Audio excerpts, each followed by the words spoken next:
The test is in 4 parts: Part 1, Part 2, Part 3, and Part 4. Now look at Part 1. Part 1. Listening. Ielts practice. Questions 1 to 5. You will hear a telephone conversation about voluntary work. You should answer the questions as you listen because you will not hear the recording a second time. First, you have some time to look at questions 1 to 5.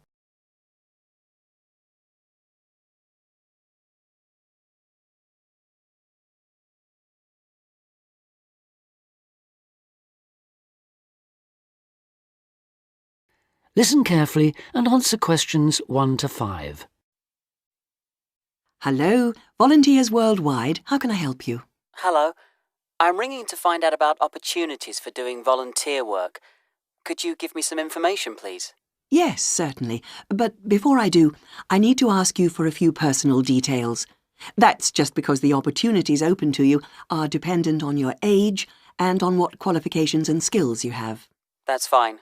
So, if you could just start by telling me your name and age. OK. My name's Ben Opperman, and I'm 22 years old. OK, and what qualifications do you have, Ben? I've got a BA degree in Social Studies. That was from the University of Kent. And I'm a qualified teacher. I've just completed my PGCE, my postgraduate certificate in primary education. And you're interested in doing unpaid voluntary work rather than a full-time job with our organisation? Yes, that's right.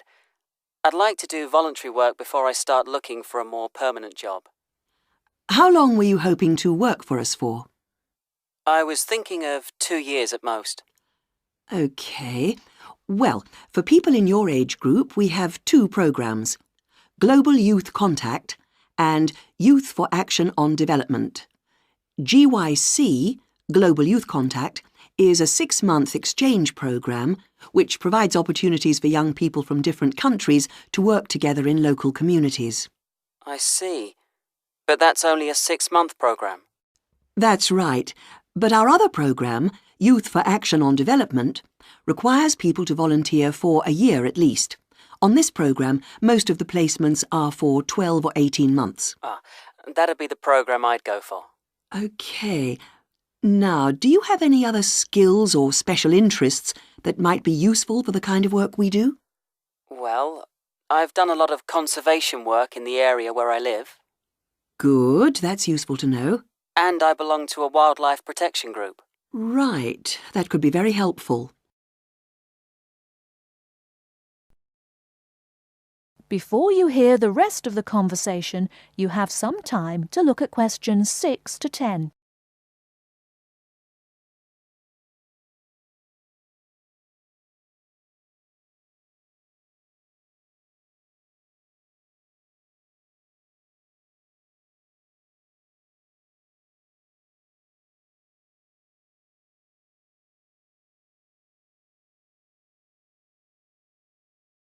Now listen and answer questions 6 to 10. Do you have any questions you'd like to ask me? Yes. Could you tell me what sort of placements are available? Well, all our placements are related to the 4 main areas that we work in. That's education, health, social participation, and employment. Education sounds like the obvious choice for me. And if I wanted to go ahead and apply to work on a programme like this, what do I have to do? OK, well, our selection procedure is quite a lengthy process, I'm afraid. It can take up to 9 months. We get many more applicants than we have placements for, so we need to make sure that we get the best people for the kind of work we do. It's very important to realise that voluntary work like this is not an easy option. Although you'll have a brilliant experience with us, you are expected to work hard and make a real contribution. It is not just sitting around enjoying a different culture. Of course, I understand that. OK, so if you're interested, I can send you an application pack. You complete the forms and send them back to us. If you are shortlisted, we invite you to come for an interview. That's normally in January. Assuming you're successful, we then start looking for a suitable placement. While we're doing this, we ask you to raise some funds of your own, so that you end up contributing about 2/3 of the cost of your training and travel. OK, fair enough. I suppose people get sponsorship, do they? Yes, lots of volunteers do that. Then in June, we ask you to come to our headquarters for a week's training. This starts with general training, which is applicable to all volunteers. It includes topics like how to fit into new cultures, looking after yourself mentally and physically, and how to go about relating to the kinds of people you'll be working with. And then you'll have sessions related specifically to your placement. We'll tell you about the country and the area you'll be going to, about the problems and difficulties to expect, and about the kind of responsibilities you'll have once you're there. And when does the work start? It depends, but generally speaking, placements start in September and run for up to 18 months. Sounds brilliant. Could you send me an application pack, please? Yes, certainly. If you'd like to give me your address. OK, it's 29 Park Street. That is the end of part 1. You now have half a minute to check your answers.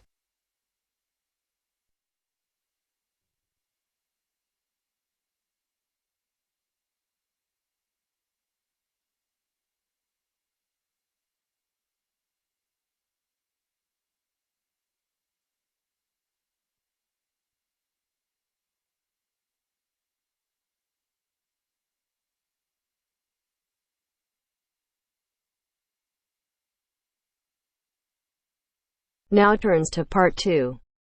Part 2. You will hear a tour guide talking to her tour group. First, you will have time to look at questions 11 to 16.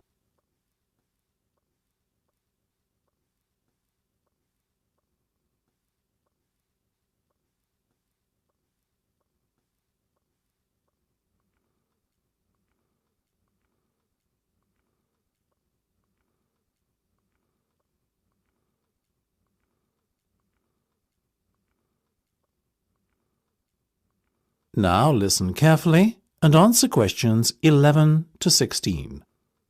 We're approaching Gateman's house now, which is at the entrance to Lord Thundleberry's estate. The tour shall begin shortly, so I want to draw your attention to a few things on the map and remind everyone of the itinerary. First of all, we're going to head to the Lord's residence to view the inside of this beautiful 18th century building. After that, we've a short trip across the road to the Classic Car Centre. This showcases the Lord's personal collection of classic cars, one of the largest in the world. Then we'll head back down the road leading away from the Lord's residence and take a right. This will lead us up to the organic farm.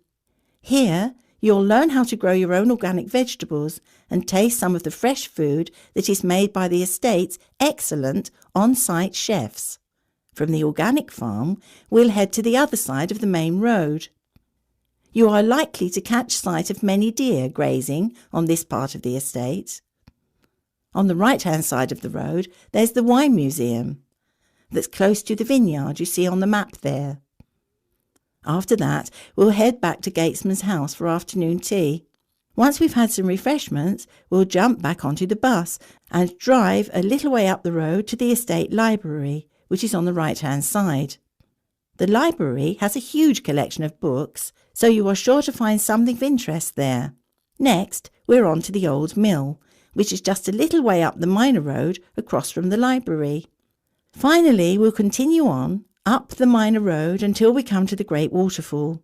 This is a spectacular feature of the estate and one of the largest man-made waterfalls in the British Isles. It won't fail to impress, I can assure you. Before you hear the rest of the discussion, you have some time to look at questions 17 to 20.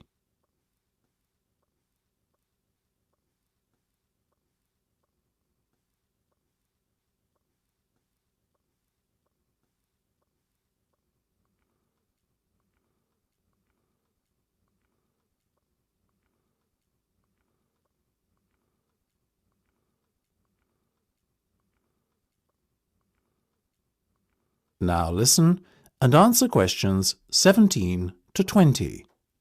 Now, I just have a few guidelines to outline before we embark on our tour. First of all, please bear in mind that this is the private residence of the Lord, and it is a privilege to be shown around the estate. The estate is only open for pre-arranged visits. I would ask all of you to be on the best possible conduct and keep noise levels down in consideration of the people who live and work here. This is, after all, a fully functional estate and the main residency of Lord Thundleberry himself. Please refrain from wandering away from the main tour party. Areas of the estate which have restricted access should not be trespassed under any circumstances. If anyone fails to observe these rules, our tour group could be evicted immediately. Finally, it will be some time before we return to the gatesman's house for afternoon tea. So I suggest we set aside a half hour or so to enjoy the packed lunch that the tour organiser provided in the Rose Gardens outside the Lawser residence at around midday. OK, if no one has any questions, shall we proceed? That is the end of part 2. You now have half a minute to check your answers.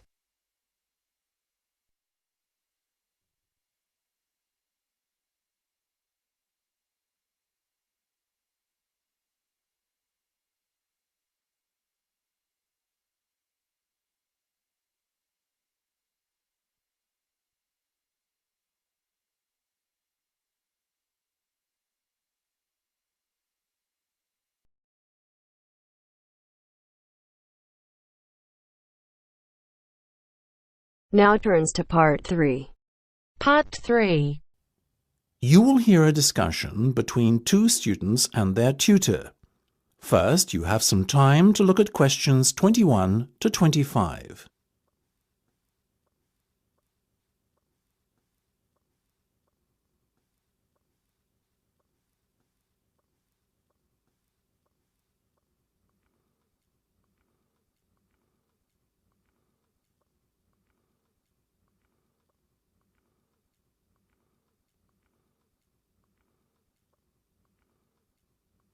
Now listen carefully and answer questions 21 to 25. Okay, guys. First off, well done. That was a very good presentation yesterday. Now I'm just going to ask you questions about it before I give you my feedback. That okay? Sure. Of course. Right. Well, in that case, tell me, Niall, why did you choose to talk about Rafael Nadal? To tell you the truth, I didn't. I think I'd better let Sheena handle this one. Sheena? Yes, it was my decision to pick Nadal. Now, that might be a strange choice for a presentation entitled Someone Who Inspired Me to Study Psychology, but... Yes, but I was going to say, it does seem rather an odd choice. Was it simply down to the fact that he's a sporting hero of yours and so a role model? You talk about him a lot, Sheena, so this much is clear. It's true. Nadal is someone I look up to, but my reasons for choosing him were totally professional. You see, I doubt perhaps in the history of tennis that there was ever a better match player than him, and that got me thinking, what is the secret to his success? How does he control his nerves so splendidly? The more we started to look into his background, the more I realised Sheena was right. Nadal was a perfect candidate for this study. He is, on so many levels, a very well-balanced character, and it was fascinating to gain an insight into the mind of this great champion over the last few weeks. I'll admit that I was at first somewhat unsure about whether or not I should back Sheena on this one, but it didn't take long for our research to put us at ease. So, while most of the students were researching Freud and other visionaries in the field of psychology and psychoanalysis, you were looking into a present-day sports star? Does that not strike you as a little odd? Of course, we knew it was a risk. After all, there was a danger that no one, least of all you, would take us seriously when we stood up on stage and started our presentation. That said, I think it is in the spirit of psychology to be inquisitive and adventurous and not just stick to the conventional. Otherwise, how would the field have come so far, as it has done already? Well, I must say, your risk certainly paid off. Yours was, without a shadow of a doubt, the most interesting and original presentation I saw. And judging by the reactions of the other students, I would have to say that everyone else was equally impressed. Thank you. I'm so glad you think so. Yes, but notwithstanding your excellent presentation content, we must remember that the marks for this project are awarded based on a number of criteria, and we'll examine those in a few minutes. But first, another question. Where did you find your sources?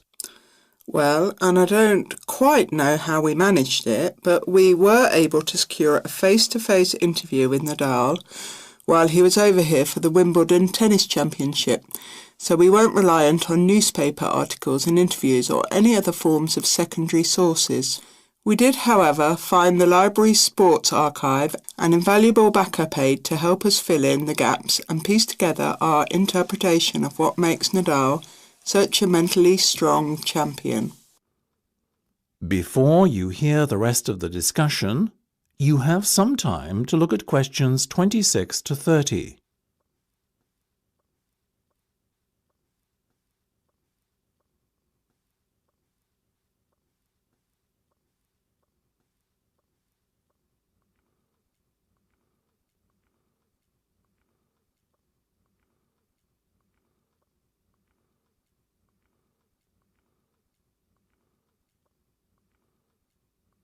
Now listen and answer questions 26 to 30.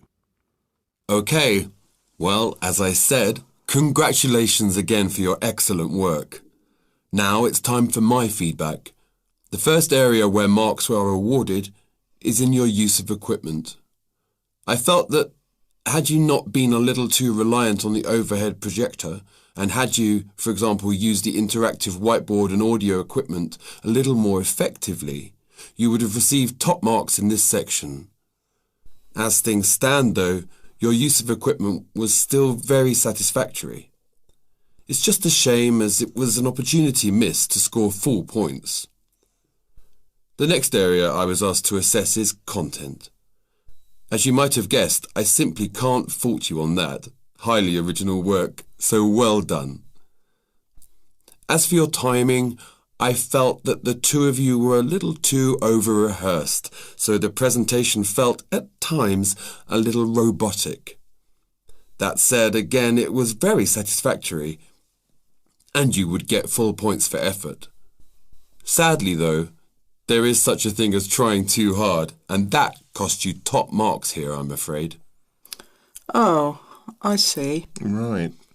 What was particularly impressive, though, was the thick handout you'd prepared for everyone. I took it home to read through it afterwards, and it was very well written. But not alone that, it also enhanced my experience of the presentation itself on the day, as I was able to refer to the handout for further information on what was being discussed and to answer any questions I had. Very nice. As for your level of interaction, well, you had so much that you were intent on packing into your 20-minute time slot that sadly you run out of time at the end, which left no room whatsoever for interaction and no one had the chance to ask you any questions. You've probably guessed, therefore, that you did worse than average in this department, and unfortunately, your score will have to reflect this. Oh, my goodness. Everything sounded so positive at the start. That is a big disappointment. We worked so hard. Now, don't be so quick to get deflated. Remember, your presentation skills only count for 15% of the project grade. Your score in this assessment, even if it were terrible, would still not be enough to prevent you from getting top marks overall. It's very hard to score well in the presentation assessment anyway, so believe me, you both did reasonably well. Thank you. I wish I felt like that. Yes, your feedback was very constructive. We're just a little disappointed with ourselves. Why? That is the end of part 3. You now have half a minute to check your answers.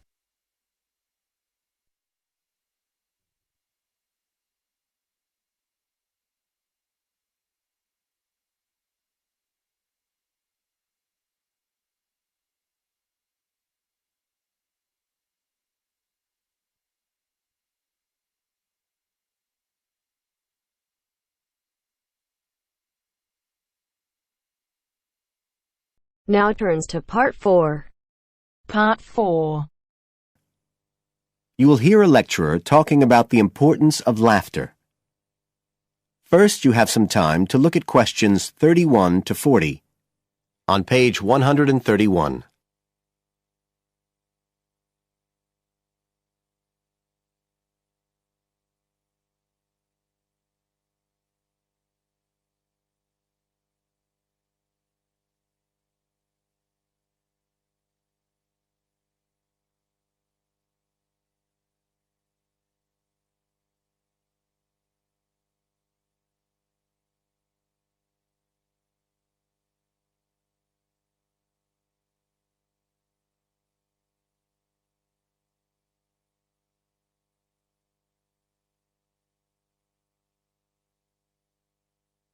Now listen carefully and answer questions 31 to 40.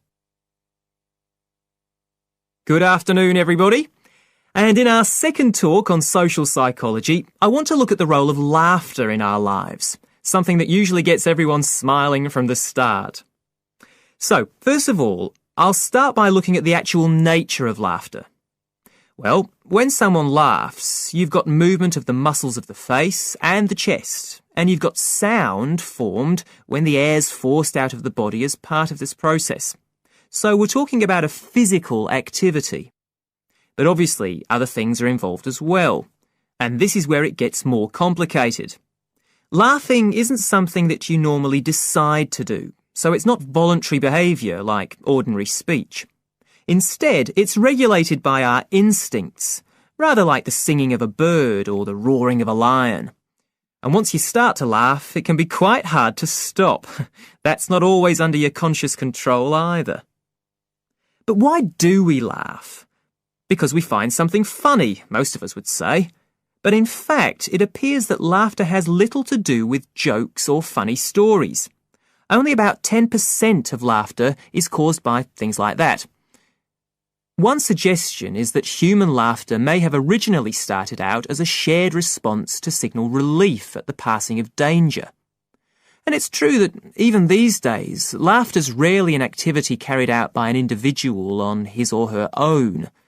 In fact, people are 30 times more likely to laugh when they're with other people than when they're completely alone. Laughter still seems to be a kind of social signal. It occurs when people are in a group and they're comfortable with one another. And it seems likely that laughter can result in the creation of bonds between the people in the group.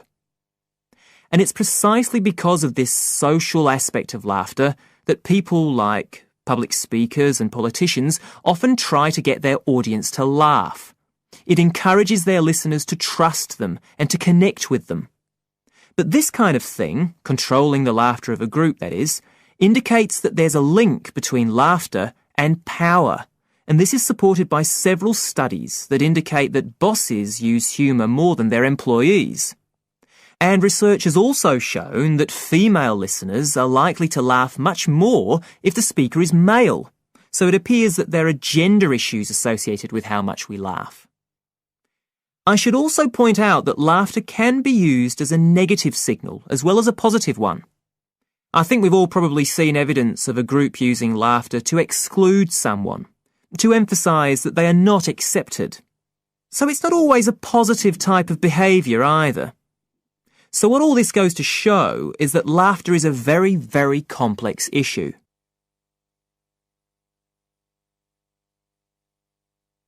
It does appear, however, that laughter has definite benefits.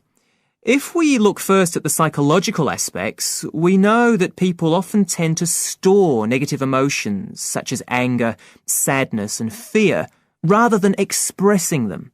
And it seems that laughter provides a harmless way for the release of these emotions. But there are also clear physical effects that have been monitored too. For example, laughter is good aerobic exercise. It speeds up heart rate and respiration and raises blood pressure. One researcher suggests that 100 laughs a day is the equivalent of 10 minutes jogging. Laughter also helps prevent the stress that so many people suffer from today, which results from the faster pace of life and all that goes with it. It does this by reducing the levels of hormones in the blood which are caused by stress. And in addition, it is known to increase the levels of chemicals that protect the body from infection or pain, and so it helps to boost the immune system. One interesting study showed that people who had had surgical operations asked for fewer painkillers if they'd been viewing comic films. In fact, research has even shown that the quality of dreams can be positively affected by laughter. A good laugh 10 minutes before going to sleep can prevent you from having bad dreams and give a much more pleasant and restorative night's sleep. So there's now little argument that finding things funny and enjoying a good laugh is extremely beneficial to us all. What we need to consider now are the ways in which laughter can be used as a treatment for people who... That is the end of part 4. You now have half a minute to check your answers.